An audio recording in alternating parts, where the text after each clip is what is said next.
Well, good afternoon. Leo, thank you so much for joining me today.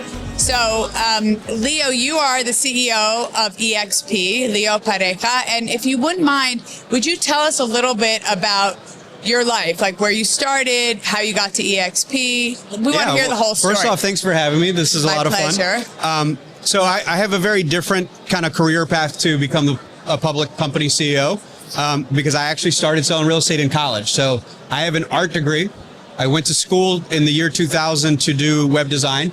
And that very same year, the tech bubble blew up and a lot of people lost their jobs. Was that 2000, right? Yeah. And there wasn't a viable path to be in tech. I fell in love with real estate after reading Rich Dad Poor Dad, which is, I think, is a I know that book. Pivotal book in a lot of real estate professionals' lives. I'm Latino. I didn't come from an entrepreneurial family. Both my parents went to college, had PhDs, and my dad worked for the same company for 20 and a half years. So no one in my family had gone the entrepreneurial route, but I feel lucky that I fell in love with real estate at 19. I got my license by the time I was 20. By my senior year of college, I sold $300,000 in GCI. I sold all my friends' parents' houses for the kids. This is in Miami, right? This was in DC. I grew up in the DC area. Okay. And I thought I was special. Then the financial crisis humbled the hell out of me. I lost everything when I was in my mid-20s.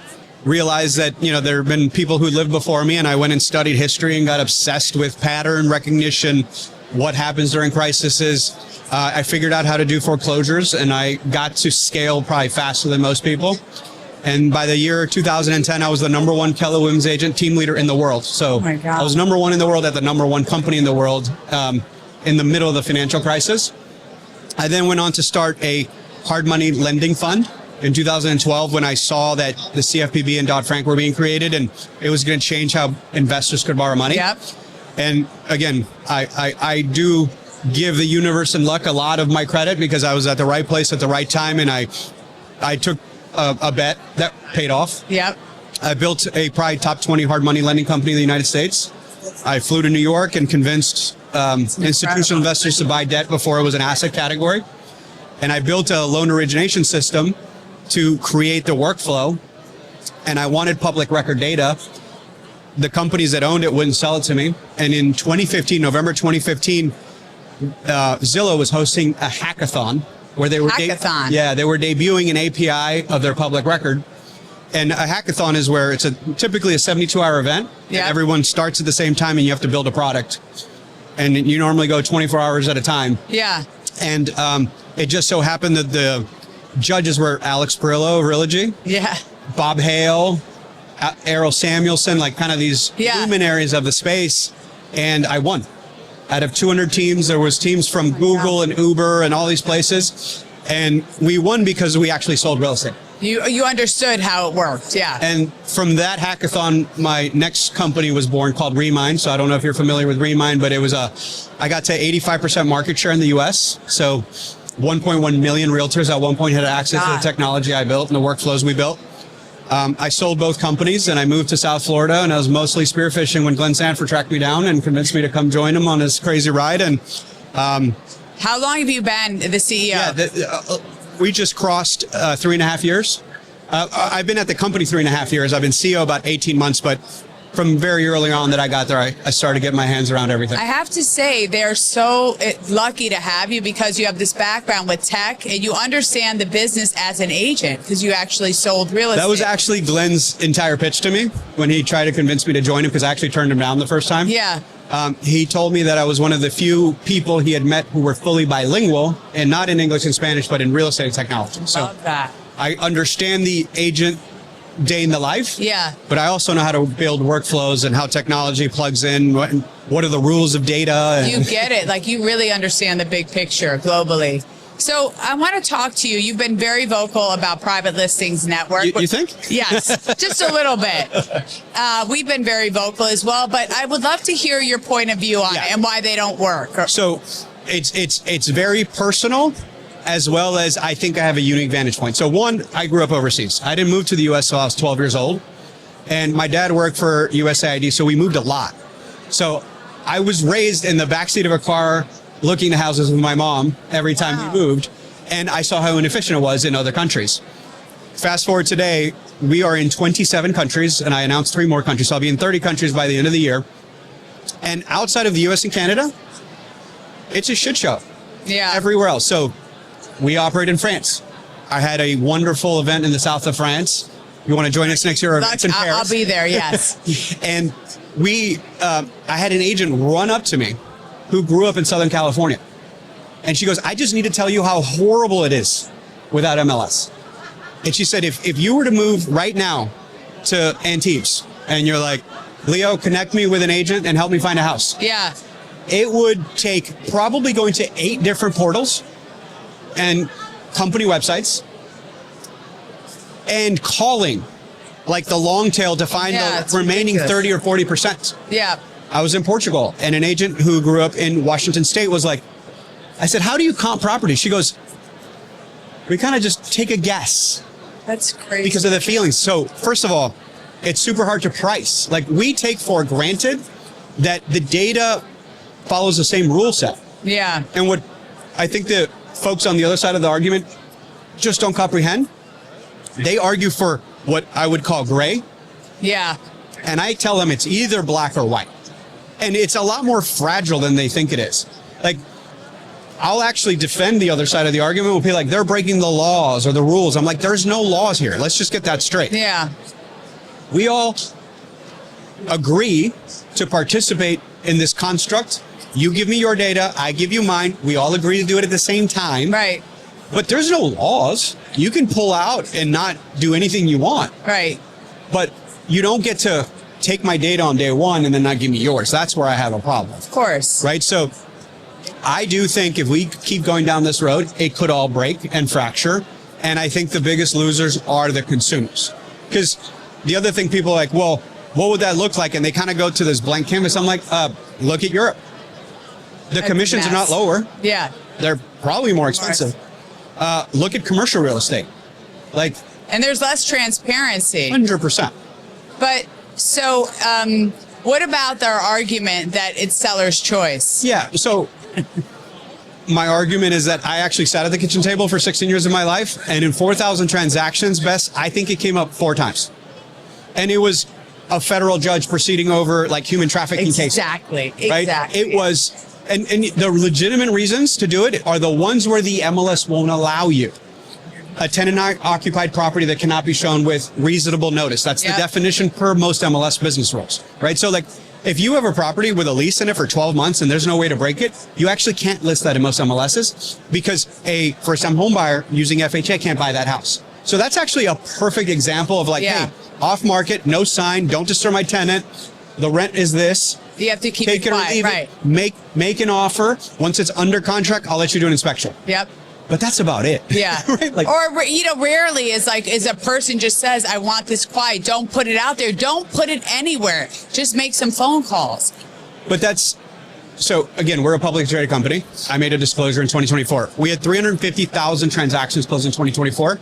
I know the exact number, but our disclosure said less than 1,000 sold off the MLS. So I believe in giving people that. But think about that. Yeah. That's a fraction of a fraction. Yeah, that's right. teeny. And by the way, when I say under 1,000, it's a lot less than 1,000, right? But that's the number we publicly disclose, so that's the only number I can share. Yeah, because maximum exposure, maximum price. If you design a widget, jewelry, technology, anything. Yeah. Do you get more money if you hold a, garage sale on your street or you put it on Amazon? Of course. And we all know this. This is like Milton Friedman common sense, like common 101. Sense. So, well, I would be curious to know what your predictions are for the next 6 months in real estate or the next year. How do you see our housing market? I know it's a tough question. No, and for good or bad, everything I say is on the record. Yep. And I talk to the media all the time.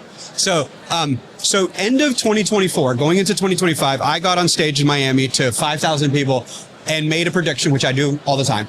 And my prediction was I was cautiously optimistic, and I thought we were going to go to 10% increase in home sales. We're exactly we're at 9%. Yes, we were at exactly 12 months later, and I was way wrong. It's like 2%. Yeah. So the year turned out to be less favorable than most Fannie Mae and Freddie Mac predictions. So again, for like the second or third year in a row, we're gonna have the lowest transaction year in history. What's fascinating is 2025 versus 2024, I saw a lot less attrition. Yeah. So it was like between 23 and 24, the folks that were 1 foot in, 1 foot out, or not fully all in, washed out. My top 10 teams and solos actually increased by almost 10%, double digits. You're talking about 2025. In yes. 2025. So they did 100 deals, they went to 110 deals, which I remind everybody, it is a zero-sum game. So that means somebody else either quit the business or went down in production. I think 2026 is going to be a repeat of 2025. Funny enough, Freddie Mac and Fannie Mae's estimates for 2026 is again like 10% increase. And fool me once. Yeah.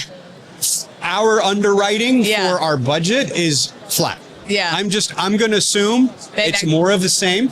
And for a couple of reasons. One is we still have a real rate lock for sellers. Yeah, I call that the lock-in effect. Yep, they're not selling. And it's really like something like 60% of outstanding mortgages are sub 5%. So for us to unlock part of that, I think you need to be as close as possible to 5%. That's kind of the Goldilocks range. Yeah, they talk about and that. I don't think we're going to see that. Anytime soon. I don't see, even though the Fed is supposed to cut 2 more times, right? Yeah, but even so, that doesn't necessarily impact mortgage rates. So it's the Treasury, I would underwrite a 2026 repeat with the chaos of macro. Yeah. And then fill in the blank, whatever that means to you. Yeah, I think that's about right. So you're conflict, AI, insecurity, uncertainty. Well, uncertainty is tariffs, the issue. Tariffs, throw right? It all in, all that stuff. And which all it means that, like, for the agent listening to this, that translates to maybe I should stay put. Maybe I should renew my lease. Maybe I'll wait. Yeah. And that's what that really means in day to day for what we do. Yep. But our business, it's interesting because good markets, bad markets, as we talked about on our panel, agents can always find things to be successful. There's always areas to dig into. Well, the reality is it's human condition. So, I built my business primarily working with investors and institutions. And I remember in every market cycle, it's like, well, there's no more deals anymore. Well, most deals are caused by human distress. Yes. Illness, death, divorce, change of life, whatever's going on. Financial distress, like the house burns down, pipe bursts, mold in the house. Yeah. There will always be human condition.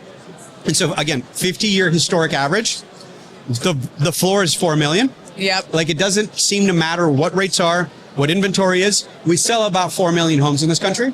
We used to do a lot more of that. Then the peak has happened in 21 and 07, which was 7 million. So peak to trough is about 4 million to 7 million. And I just remind people it's a range, right? Because unfortunately, you and I've seen this in the time we've been in this industry, like when we're doing 6.5, 7 million transactions, everyone's like, then people expand their expenses. To match that. They're spending more. But also affordability is a big topic. Huge. Because people can't afford to buy their first time home anymore. That dream has been abolished and we need to try to figure out ways. Yeah, and that is a macro problem. Yeah, it and is. Again, it's way worse in, inner city, big cities. That's right. Period. Than it is in other cities. And so that's just factual and people need to understand that. Versus in other cities, like, look, some people are relocating in order to buy. But the math problem I always tell someone is like, are you going to be there for 10 years? Yeah. If so, like, would you have bought 10 years ago if you could? Like, it's a good way to, I like how you do, And people say all the time, like, when's the best time to buy? I was like, 1942. Best time. What was the best time to buy Apple stock? You don't like that? Okay, let's 1960. No, 1970, 1990, 2002. Like, right now, you would take 2007 pricing. Yeah, of course. Which back then was the highest it had ever been. That's right. So if you're going to be somewhere 10 or more years, because that's where your family nucleus is, let's say you're in DC, you're a government contractor, you're in finance in New York. Yeah. Okay.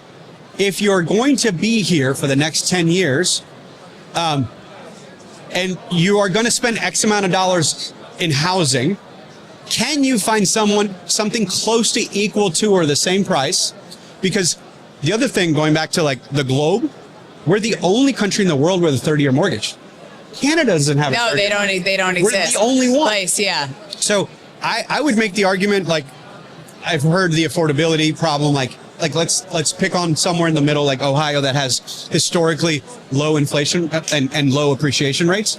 Okay, because someone will say, well, what about that? Especially the contrarians that like believe you shouldn't own a house. I'm like, great. But like, let's say you lived somewhere for 30 years and you used an FHA loan or a down payment assistance program. So there's no money out of pocket and all you do is pay your mortgage. If that property appreciated $0 and you retired the debt over a 30-year period, you now have a free and clear asset worth incredible. a couple $100,000. It's a very good period. point. Yeah. It's like, and again, the stat I go to all the time is the average renter in America's net worth is $4,700. The average homeowner's net worth is $410,000. People don't realize that. And it's the only distinction. There's literally nothing else different in someone's balance sheet other than home ownership, and it's that dramatic. But also home ownership provides shelter. It's an asset class that gives you more than just like maybe potentially more money at some point. I say it stores human beings. Yes, I love that. I want to say, Leo, I have really been inspired by the things you've been saying, how vocal you are, how much you care about our industry. And I think you're just a gift to what we do. And I just thank you so much. Really, I value you. I appreciate that. Thank you so much. I grew up in it, so I care deeply about it. You're what we call buena gente. Yes. Thank you so much, my friend. You're the best. Thank you.